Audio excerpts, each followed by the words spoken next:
lot of people with really good health insurance that works and got a really good health insurance.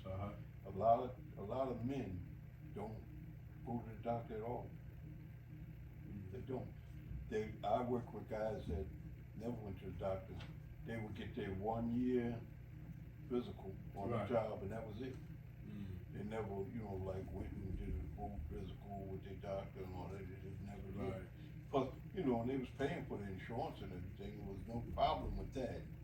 Just that they just didn't go to the doctor. That's why a lot of people die, because they don't. By the time they catch something that's wrong with them, it's too late. Yeah, you want to know? Speaking of that, my Aunt Carol, may she rest in peace. So when I was a child, right, she was probably the strongest female that I knew through the lens of a child. My Aunt Carol, she never used to go to the hospital. She used to have, back in the days, in the 70s when I was growing up, remember people had mason jars full of home remedies and stuff like that, right? My aunt was one of those people. She had mason jars of all different type of remedies and stuff. But as a kid, she never ever got sick that I could recall. And she just always seemed like this powerful woman to me as a child, right? And so as the years went by, in 2013, she passed away in 2013. In 2013, or it could have been the ending of 2012, so 2011 and 12, I started to notice she lost a lot of weight. She was always a full-figured woman, right? And I noticed that she lost a lot of weight, but I contributed as she was in her 70s. All right, she's getting older, and a lot of times when you get older, you lose weight, right? So I just contributed to that. So one day she collapsed in 2013. She collapsed, right? Just so happened, my cousin was there, and they took her to the hospital. I ended up going to the hospital and seeing her in the hospital.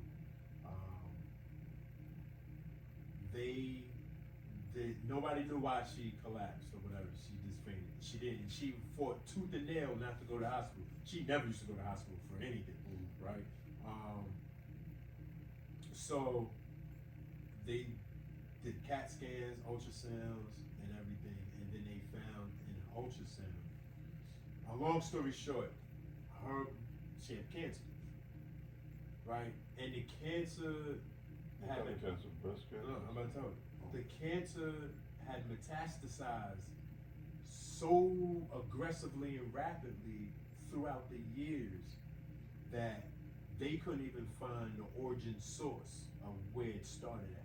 Her whole inside, her organs, like her whole inside was riddled with cancer, right? And they couldn't figure out where, or I ain't gonna say they couldn't figure out, but they, I guess by how these ultrasounds appeared to the doctors, they said, to sit here and try to figure that out would probably be a lengthy investigation to try to do.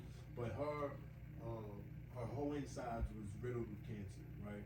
And I shit you not, in a matter, my aunt passed away. She went into hospice like a week after going to the hospital, and she passed away within 2 months. And within that 2-month period, I watched my aunt lose over 100 pounds, right, in 2 months.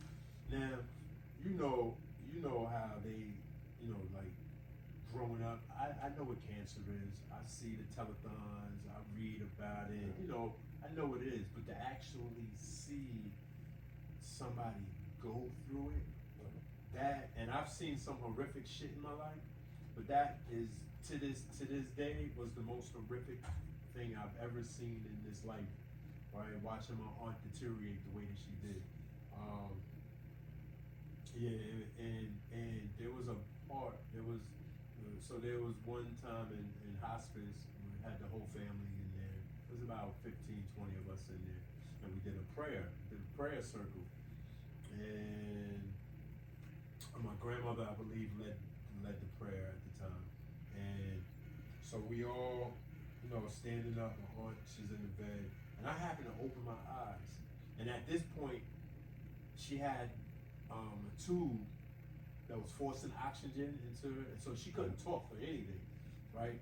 And she couldn't talk anyway, right? Because of that, and she couldn't move, but the only thing that would move were her eyes. And so while we were doing the prayer, and I looked up, and she was like this, just like looking around at everybody, right? And tears started coming down her eyes. And there was no way for her to communicate until, my last, like anytime I think of my aunt, I think of that moment, because I wonder what her thoughts was. What was she was trying to communicate to us? Was she joining in in the prayer? Was she trying to scream to us that she was afraid or in fear, or like what? Like, I don't know what her thoughts were, and that plagues me to this day, wondering she was thinking about something, or trying to communicate and couldn't, and I think most of the time when a person gets to that point, right, they don't really be thinking about themselves a whole lot. They be thinking about who they're leaving in, right, and whether they're gonna be all right or not. mm-hmm. You know what I'm saying? When you're a strong pillar in your family, if you leaving, you wanna know whether your wife's gonna be good when you're gone, and so like that. Because if you leaving, you ain't gotta worry about yourself. Right. You know what I'm saying? You gotta worry about your kids, your wife, people in your family that depended on you. Mm-hmm. And that's what people be, worried about. My father died of leukemia. Now, my father never smoked, he never drank, he never did anything like that. But somehow he got leukemia, and I think it was from, just probably work conditions, Now leukemia, that's cancer in the blood. That's a blood marrow, blood right? cancer.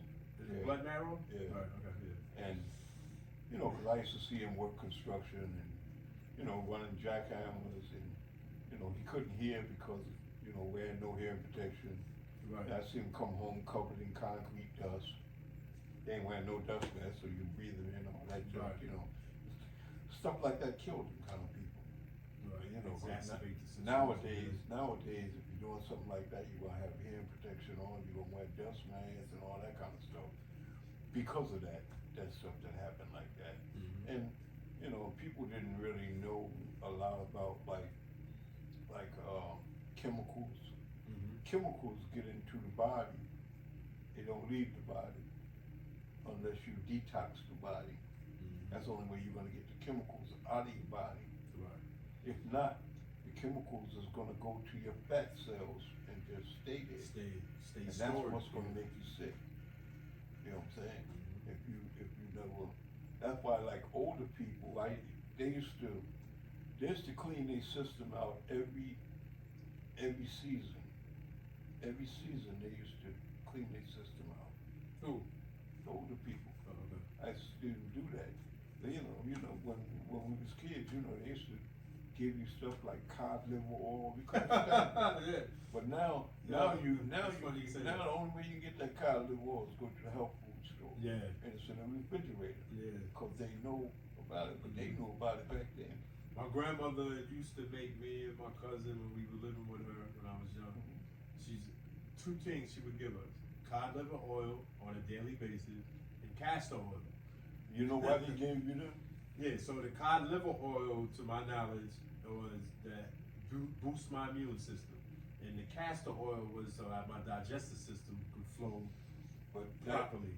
That oil was high in vitamin D. Yeah.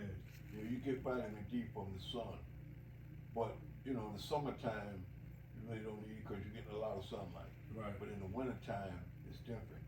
That's why they would give you that in the wintertime, so you get that vitamin D. You need vitamin D to stay healthy and live. Right.